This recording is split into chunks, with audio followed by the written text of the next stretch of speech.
we even progressed faster to complication. So the message is, fellows, residents, faculty, if you have a patient who has small bowel perianal and whose immune responses are high in all of them, that's not the patient that you're going to get healing with corticosteroids, and more reason for us to move to a biologic therapy as first-line therapy. So this is just to get the idea out that there are certain risk patients who early intervention is basically the most appropriate therapy. So in conclusion, can serologies help determine prognosis and guide therapy? I think we always need more data, and this is why we continue in our careers to try and investigate and ask more questions. We always need better, adequately powered prospective studies that actually put all of this, and in pediatrics we have a 1,000-patient prospective study looking at all of this over a 3-year period, and we're already 600 patients enrolled, so we're doing well nationwide. And however, we do have some data. So the question is, not a question, exclamation mark, we should consider using it. At present, we do have more of a reactive approach, and we're doing all this research to try and get us to be more proactive. And I think if we're more proactive, we can prevent complications in those at risk of severe disease and obviously improve quality of life. And I think a message to our patients is, yes, all interventions, I'd say not including, but mostly inaction, carry risk. And risk-benefit discussions with patients are needed, and whether they're at high or low risk for complicated disease. And visually, we may be able to communicate that to our patients, and that biomarkers and clinical parameters can predict recurrence, more aggressive phenotypes, and actually should guide a much more targeted approach to therapy. Thank you very much.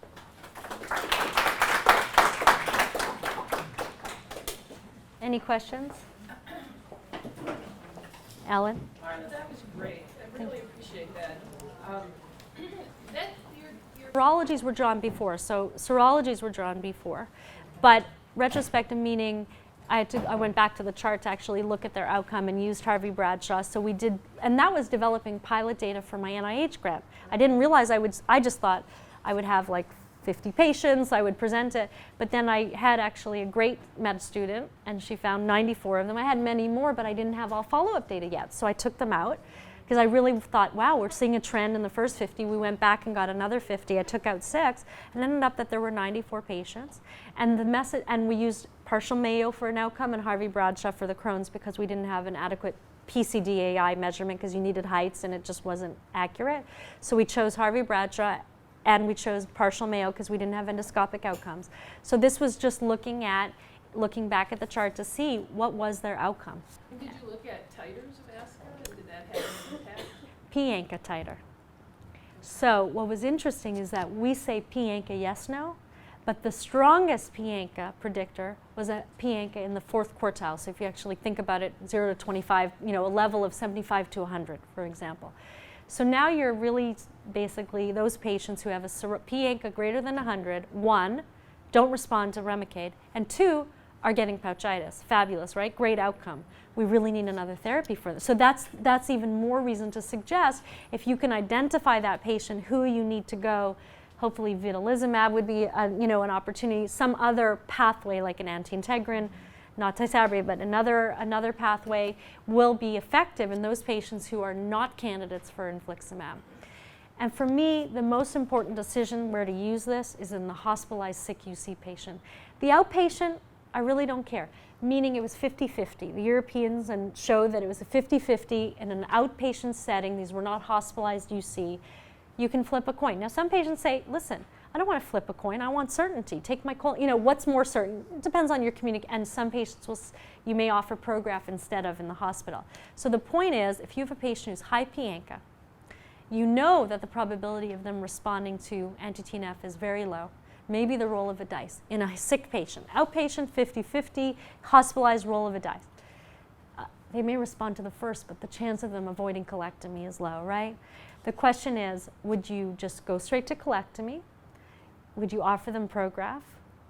Would you say, I'm sorry, I'm not giving you, what's your communication going to be? I'll tell you that I don't even offer them an anti-TNF therapy.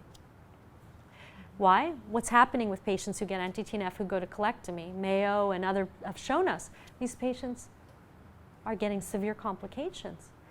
I don't think it's the biologic. I think we're keeping them on prednisone longer because we're like counting the days for their next infusion. We're keeping them on 60 mil. When was a patient ever outside the hospital still on 60 for 2 weeks waiting for their next drug? They would have been in the OR already had they not responded to cyclo or they weren't responding, right? So we're just keeping them on steroids, I think, waiting for Remicade to kick in and out. We'll send them home. Oh, you improved from 20 stools to 10, go home. We'll wait for another 14 days. We'll give you your Remicade, but stay on steroids until then. So I think the studies didn't really account for cumulative dose of steroids. The surgeons just looked at whether you were on Remicade, yes, no, right? So different. So I think for me, it's changing my practice tremendously. And now P-ANCA has been shown multiple times, but it's mainly the high P-ANCA. If they're 50, I let them tell me what they want to have. How's that? If you had to ask me, where's my cutoff? When it starts to get above 50 as a serology, I start to communicate with them that I think we should go a different path. Now, if they've already failed great levels of immunomodulators, Prograf and Cyclo are not a bridge, right? What am I bridging to? If they have low levels of 6-MP, to me it's like they were never on good doses, so I'll let them, try again as a maintenance. But what do you do in a patient who's already failed 60 Gs of 300, they're failing, they're steroid refractory, their P-ANCA's 115, what are you gonna do, right? Are you gonna go to collect it? In theory, it would be colectomy if we believe the data. So now we're doing it in a prospective 200 patient using CDAI, UCDAI, like the full Monty, mRNA expression, gene expression, cytokines, serologies, HACAs, everything. It's in an NIH trial. So that's happening as we speak to validate. Remember, this was just pilot data, which is fun to say, wow, it actually was consistent. But the more fun thing about the serologies, about that study, was the GWAS. That was really the premise, and I didn't show it because of time, but to find 4 new genes that predict TNF responsiveness, only 4 out of 600,000, any lab can pick that up, right? I mean, we have to validate that. If it's validated and we can validate those 4 genes, then those are the genes that we need to start searching for. So it's kind of an evolution, so pharmacogenetics, and we're gonna do the same thing for